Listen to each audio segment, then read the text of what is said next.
Hello everybody and welcome back to more political chatter. In this video we will be doing something a little bit more fun than usual, and it's not just an analysis, not just a prediction, it's something completely hypothetical. It will never happen in 2024, at least hopefully in the future. But today we will be looking at a kind of like a multi-party America election in 2024. So we have how many candidates? We have 9 candidates in this race for president. 1 Republican, 1 Democrat, 1 independent, 1 independent/green, 1 libertarian, 1 no labels, 1 forward, 1 free social, and 1 new Democrat. So again, this is totally hypothetical. Just something very interesting to look at. If there's some third-party rise in 2024, if there's some political revolution in 2024 where third parties are now actually, considered major parties that have a real shot at winning. So it's who I think would win each state in this hypothetical scenario where we have Donald Trump as the Republican nominee and Joe Biden as the Democratic nominee. In this universe, we already have Robert F. Kennedy Jr. running as an independent, and we also have Cornel West running as an independent. In this situation here, he is endorsed by the Green Party. Justin Amash is the nominee of the Libertarian Party. So in this scenario, basically, Donald Trump and Joe Biden are both nominated by their respective parties. And then we have a surge of third-party candidates. Of course, so many people would be unhappy with this matchup. Something like only 25% want a Biden versus Trump rematch.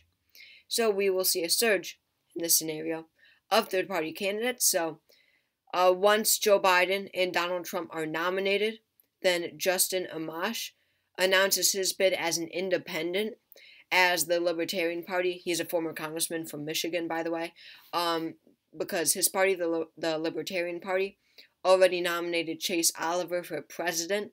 Well, the Libertarian Party, realizing Amash has a chance at winning a few states, drops their endorsement, drops their nomination of Chase Oliver, former Senate candidate, and instead endorses Justin Amash. So Justin Amash is nominated by the Libertarian Party. Very shortly after Trump and Biden are renominated, Larry Hogan announces his bid from the No Labels Party. They had been courting several presidential candidates and had decided on Larry Hogan. Larry Hogan accepted, and he's the nominee of the No Labels Party.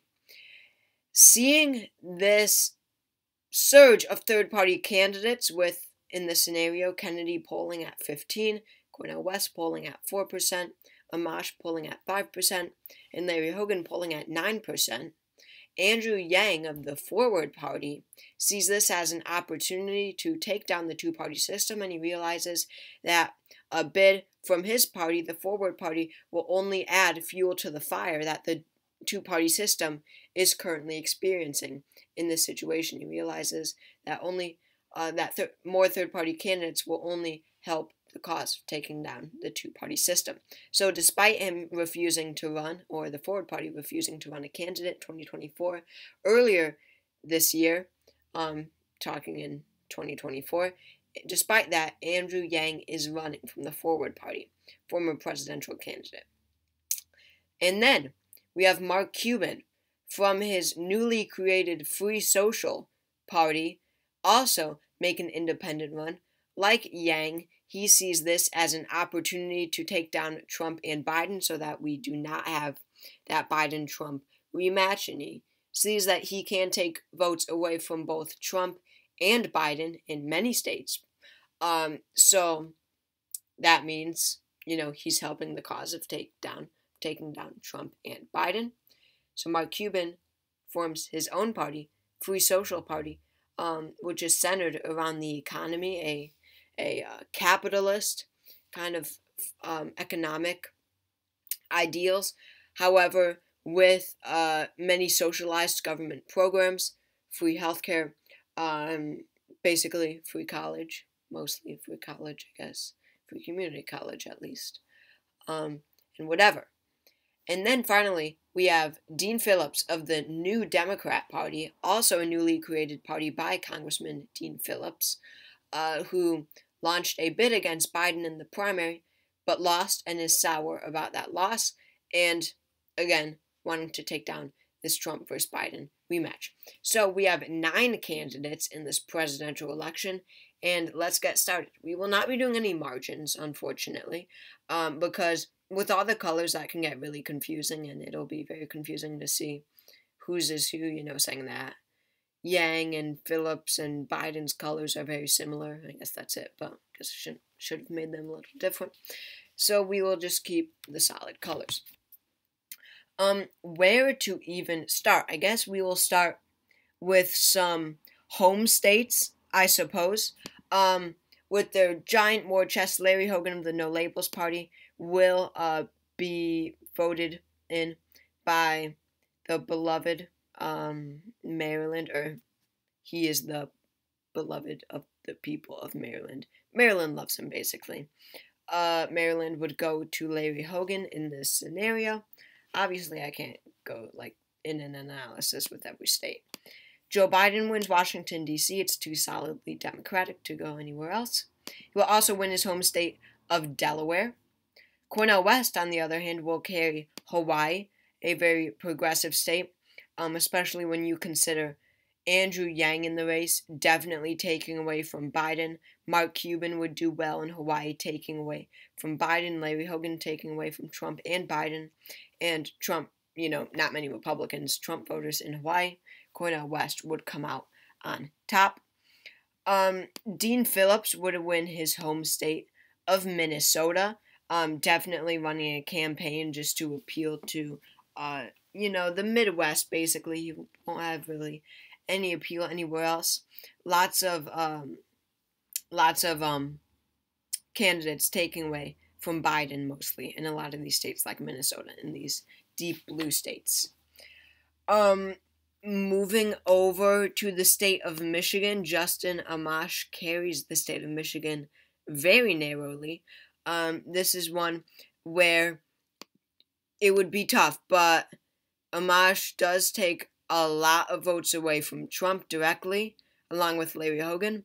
And then, of course, Biden's votes are split between Kennedy, Cornel West, Dean Phillips would do well here, Mark Cuban, all of them.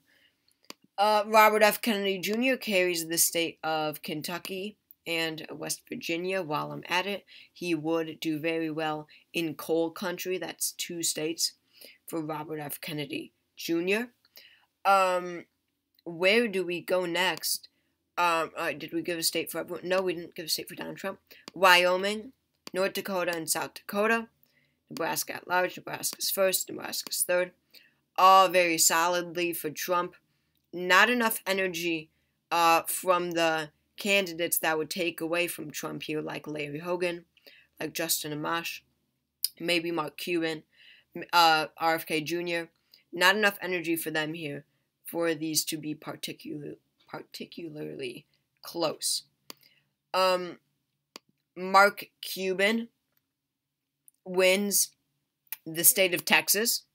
That's a huge 40 electoral votes. Of course, this is his home state. Texas voters are very aware of that. He would be a very popular, likable candidate, especially if he campaigns a lot. And I honestly think that is free capitalism, but socialized government programs kind of campaign would do very well in Texas. I think that he would excel in a state like Texas, especially considering it is his home state. Justin Amash wins the state of Alaska. They're kind of over Trump lately. Larry Hogan does very well in Alaska, but it is a very libertarian state in a very divided field. Justin Amash would come out on top. Moving on, the state of Vermont would go to Cornel West. So progressive. Definitely a Cornel West state. This is very difficult. I should honestly bring up my map here that I posted on my community page yesterday. Utah goes to no labels, definitely a state they would target. Larry Hogan wins a very, leaning conservative, very moderate, traditional conservative kind of state. That would go to Larry Hogan, along with Arizona, for very similar reasons. For Joe Biden,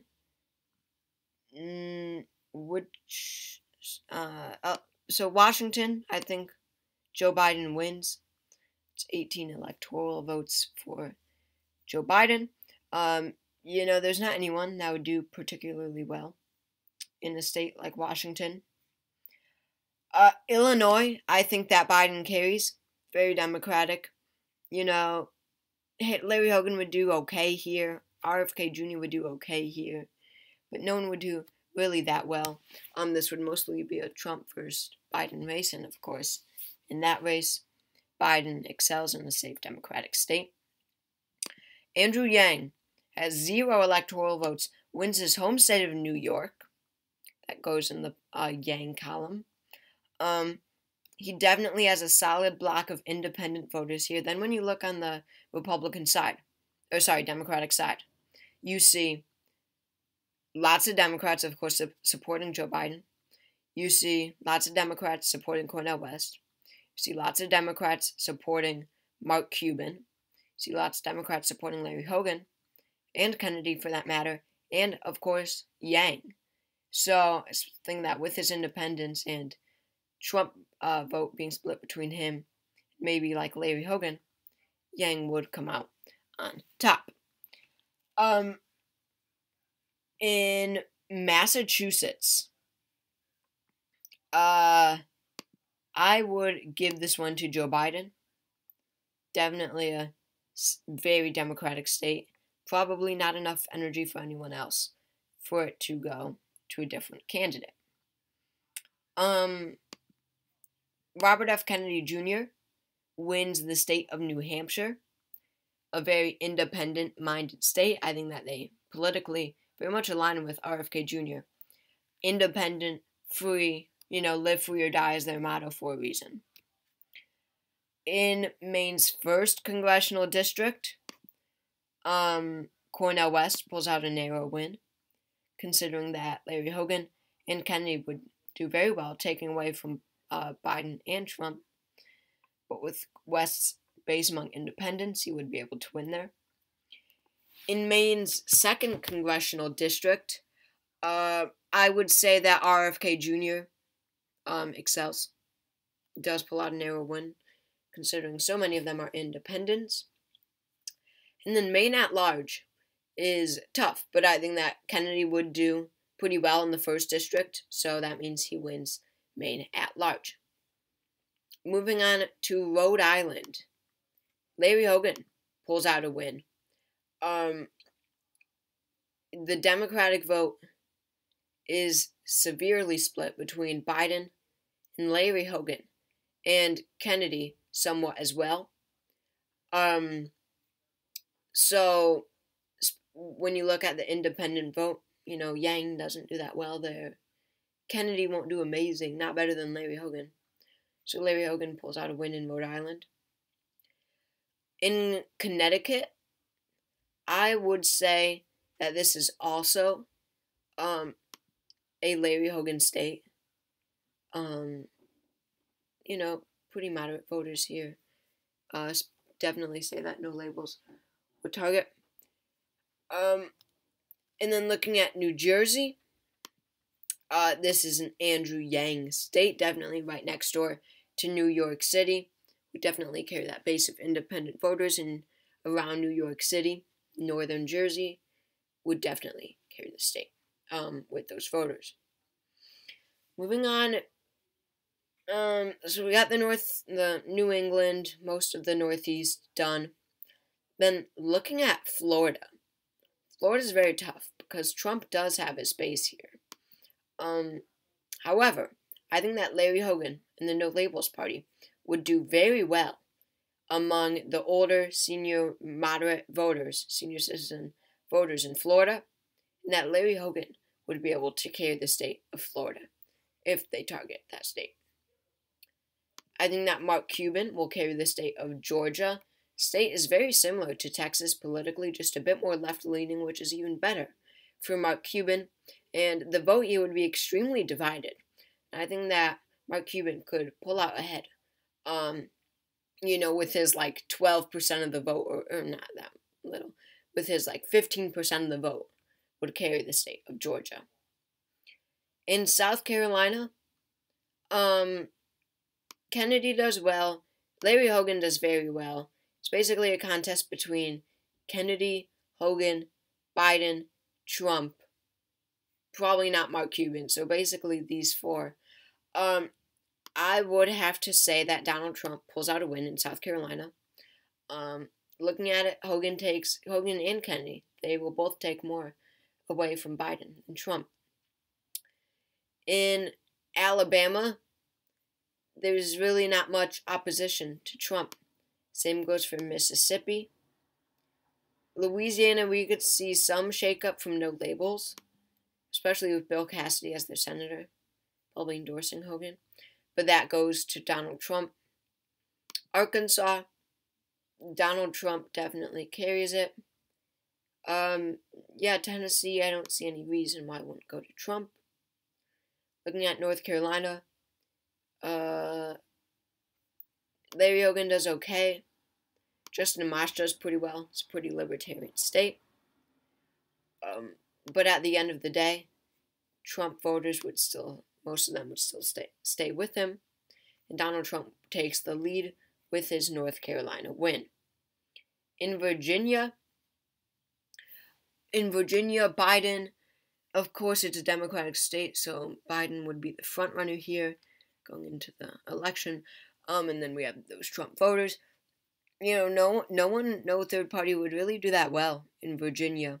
I don't see any shakeup here. I think that Virginia would actually stay with Joe Biden.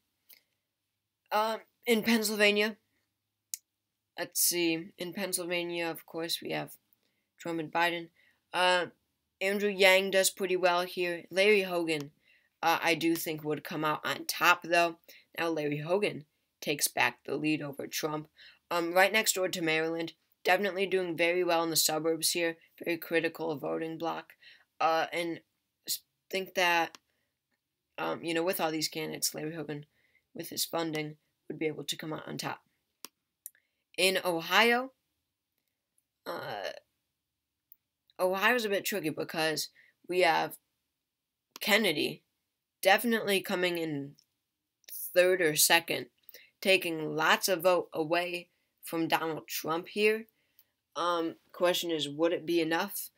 I think that with no labels, supporting or taking more votes away from Biden than Trump, I think with that and Cornel West in it, whatever, I think that Trump would actually narrowly come out on top.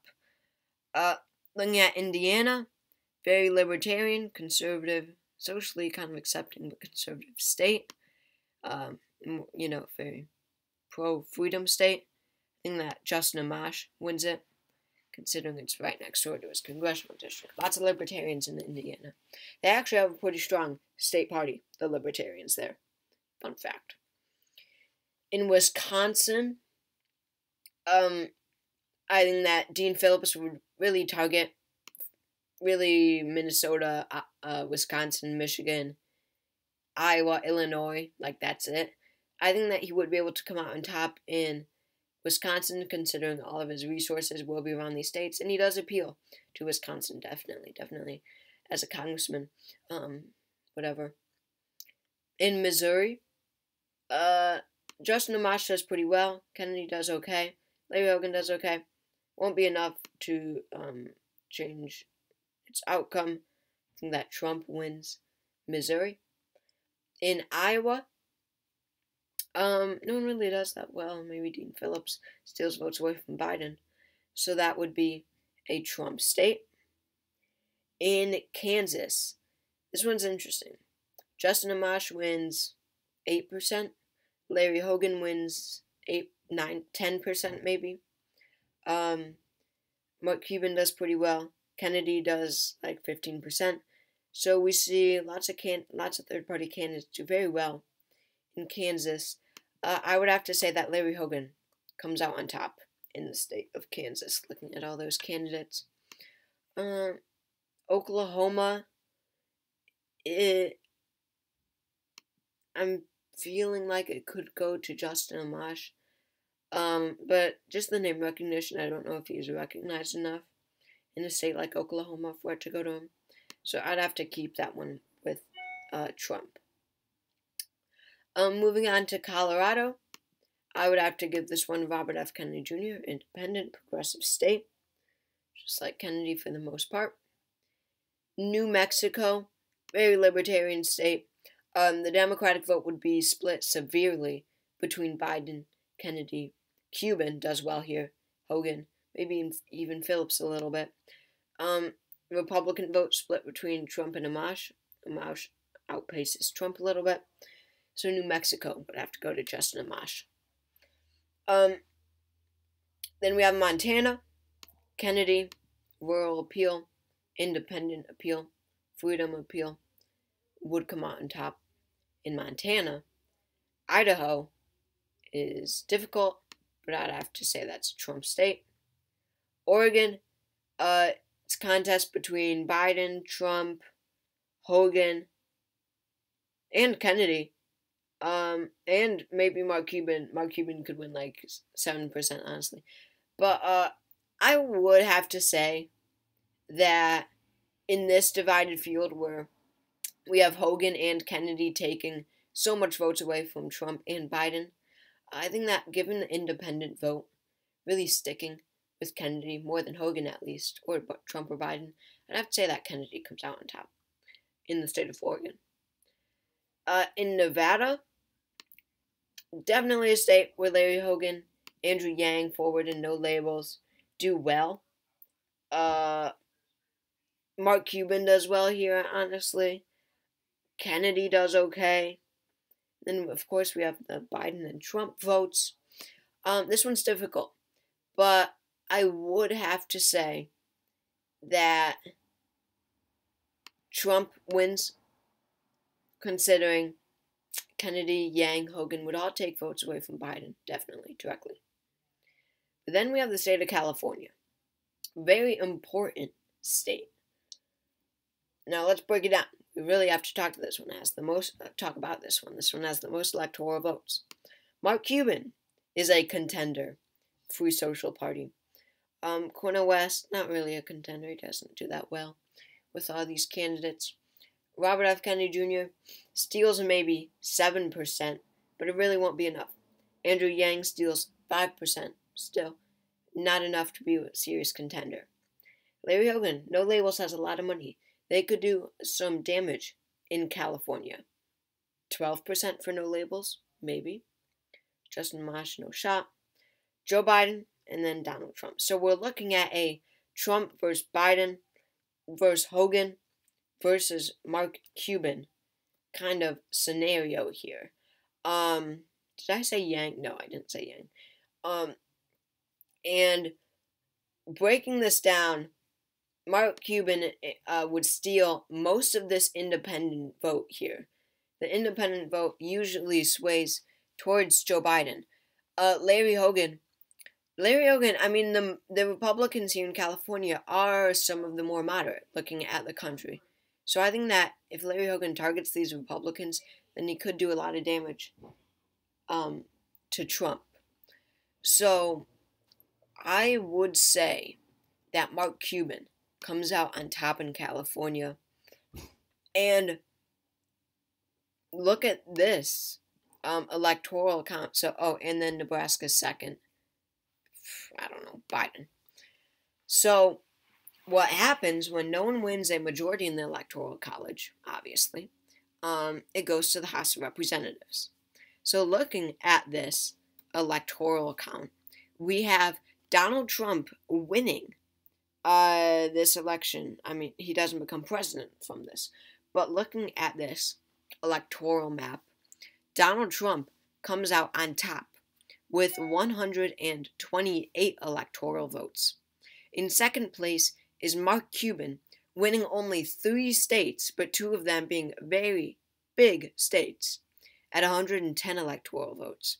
And then we have, in third place, no labels, Larry Hogan, at 93 electoral votes. In fourth place, we have Joe Biden, the incumbent president running for re-election. The incumbent president running for re-election at only 62 electoral votes. He doesn't even make it to the House of Representatives because the House takes only the top 3 candidates. So therefore, it's Trump, Mark Cuban, and Larry Hogan. Now Mark Cuban is sweating because he did not want to become president. So he is a little worried about that. Anyways, in fifth place is Andrew Yang with 42 electoral votes. He won 2 states. In sixth place is Robert F. Kennedy Jr. Interesting. He pulls even behind Andrew Yang at 41 electoral votes. In seventh place is Justin Amash at 34 electoral votes. In eighth place is Dean Phillips, carrying 2 states at 20 electoral votes. And Cornel West winning 2 states, 1 district at only 8 electoral votes. Cornel West comes in 9th and last place. So again, only the top 3 candidates move on. So it's Trump versus Cuban versus Larry Hogan. Now, looking at the 2024 congressional elections, it's the incoming Congress. It's the incoming Congress that votes. So let's say it's about 50-50 Democrats and Republicans. Democrats will probably win majority by like 10, 13, 15 seats. But for easy purposes, let's call it 50-50. So looking at these candidates, how many Republicans would break off and vote for different candidates? Well, I think we could have 4 for Justin Amash. I think that we could have 1 for Larry Hogan. I think that we can have 2 for Robert F. Kennedy Jr., Nancy Mace, and Ken Buck being them. I don't know why I included that. So that's what? 7 Republicans breaking off and voting against Trump. For the Democrats, they cannot vote for Joe Biden. Again, it's Trump, Hogan, and Cuban. I think that roughly 75% of them would vote for... the Republicans. I messed that up. Sorry. I think that they can't vote for Justin Amash or RFK Jr. Sorry. I think that about 4 break off and vote for Larry Hogan. And I think that about 2 break off and vote for Mark Cuban. Sorry. So 6 Republicans are voting against Trump. For the Democrats, I think about 75% of them would vote for Mark Cuban and 25% of them would vote for Larry Hogan. So, therefore, about 97% of Republicans stick with Trump. And it's 50-50 in the House, Democrats and Republicans. I think it's 75% of Democrats for Mark Cuban, 25% for Larry Hogan. So, even though it is on a state-by-state basis, basically each state delegation agrees on 1 candidate to vote for. If they can't agree, then they don't vote. Still, regardless, I think that Donald Trump wins the House of Representatives by a wide margin. So, he wins the electoral vote, and he wins the presidency. So, thank you all for watching this very interesting video. It was really fun. Crazy electoral map. I hope you all enjoyed, and I will see you all next time.